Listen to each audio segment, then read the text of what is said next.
I have a room in my house with 6,000 comic books in it.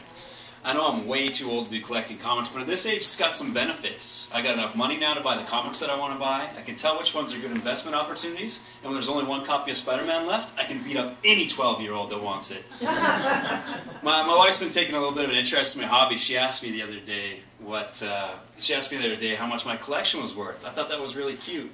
Until later on I saw on her laptop she had all of her assets listed in another cell that said divided by 2.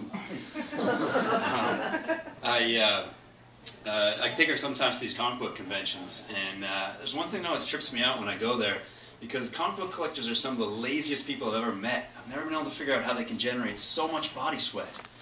Crazy. But yeah, I should get out more. I'm a really pale guy, obviously, and I realized at some point there was only one choice for me. I had to marry a brown girl. So I ended up marrying an Iranian girl, or a Persian girl as she likes to be called, which at first kind of tripped me out because Persia, I was like, Persia, that's an empire. You don't see guys going around going, I met the sweet Babylonian chick the other day. But yeah, so it's better with her, I figure, than if I married to an Irish girl. I could just see the product of our ginger love. That poor thing would probably get a sunburn underneath the hospital fluorescence. No good. I do worry a little bit, though, because my wife's kind of hairy, and I got this red gene going on, that our baby has like a 50-50 chance of coming out as a Sasquatch. But I could probably make money off that kid or something, you know, get him in the UFC or something. You guys like the UFC? Some people making jokes about the UFC. So too loud, apparently. No, too slow. Too fast. Yes, thank you. I got a lot of material. That's okay. You're not gonna, if you go that fast, you're not going to get your punchline. Okay. So slow her down. All right. Anyway, you guys like the UFC? Yeah, you guys are gay. Where was I? Anyways, I like it too, but I've been getting a bit nervous lately cheering for it. I mean, I like combat, I like martial arts, and apparently I like young, ripped guys rolling around with each other in a cage. I'm not really sure what part of that isn't gay. I started taking classes in Brazilian Jiu-Jitsu, which is the only martial art where they teach the combat effectiveness of dry humping. The first class I was there, I was with another guy, crotch to crotch, his legs around my legs. I'm looking deep into his eyes, and I'm thinking, I wasn't this intimate with my wife last week. I'm uncomfortable. I do need to get better entertainment options out there, though. I remember back in the 80s when the holograms were coming out, and there was that National Geographic cover, and everyone was all excited about holograms and how they were going to change the face of pornography. Well, they didn't say that, I just kind of dreamed that. But a friend of mine was complaining the other day about holograms, and he was all like, oh man, it sucks. They said we'd all have holograms in our houses by now. I was like, quit your whining. You do have a hologram in your house. It's on your credit card, dumbass. Man, I hate that guy, always complaining. I tell you though, I think Wikipedia is the greatest invention of the last decade for couples therapy. Not a week goes by that my wife doesn't say something absolutely untrue.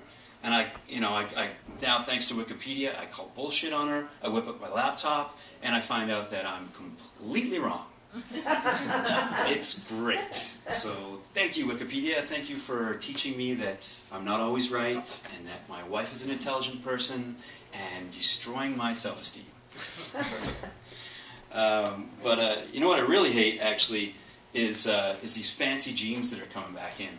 You know, the ones with the zippers and the rips all over them, and like the pieces that you can zip off and fold into a full camping set. Oh, those things drive me crazy. They were like a fad, you know. It should have got really popular and went away, like the hula hoop or the pet rock or girls hitting on me. I was in a store that sold those kind of jeans the other day, and I said to the clerk, "These jeans are way too fancy." She looked at me like I was crazy. I was like, lady, you got plastic cutlery and bananas dangling off your jeans. I think we know who the crazy person is here. Another thing I totally hate is the Make-A-Wish Foundation. Man, you know, like they take these kids and they go to live out their dreams and they get to go to Disneyland and they get to pass another 500 people in line to Magic Mountain. And I could just see them taking in their head going, you poor suckers, I might be dying, but you guys will be in line for another 3 hours. Nobody likes jokes about dying kids. But I always wonder why there's no Make-A-Wish Foundation for adults, for guys. And I thought, well, because a guy would ask for 12 prostitutes, a bucket of cocaine, and an iron bar to jam in that kid's wheelchair when he tries wheeling past you in the lineup at Disney. Again, yeah, tough sell.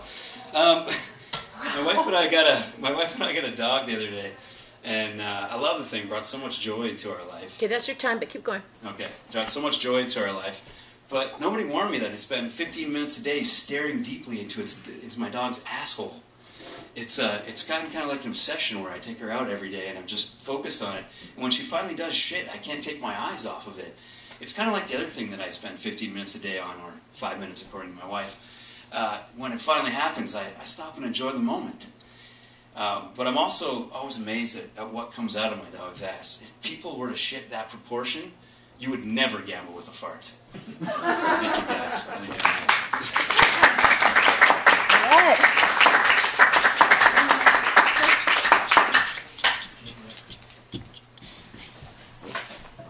Coming to the stage next, welcome Jim Keys.